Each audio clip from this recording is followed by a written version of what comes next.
Is disrupting business models, and you have seen that business model being disrupted, especially in great companies like Apple or Amazon or Starbucks, right? You're seeing the disruption happening in taxes in the UK, because you have these companies building global models based upon giving IP and trademarks residing in certain tax havens, and then distributing the income all over the world, keeping incomes and cash accumulations out, which are very, very huge, not bringing back to the home country, and essentially creating structures whereby they're able to minimize the total amount of tax they pay in any country of the world.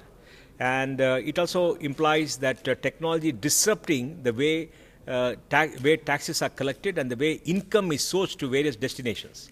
For example, if you have a technology-based company which does business with India as well as business with multiple countries, and how incomes are going to be allocated to India despite not having a physical presence here, and even though the citers and a large part of the business could be with India, and how things are being done is going to be something that India has to see. For example, if you keep a portal under which millions of people can download and buy software, and you don't have a place of control, you don't have a server, it's all in the cloud, to which country will you source all the revenues?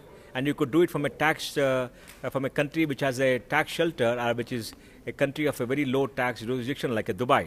And if you do that, and all the income gets accumulated in Dubai, how are you going to ensure that you don't lose taxes? So I think there's a disruption in the supply chain that's happening between manufacturers and consumers, and this disruption is disrupting the normal let's say, creation of value, and the normal way to catch this value in various jurisdictions. And that's why I think the disruption is a key thing that's happening in technology, and that's what the government should study.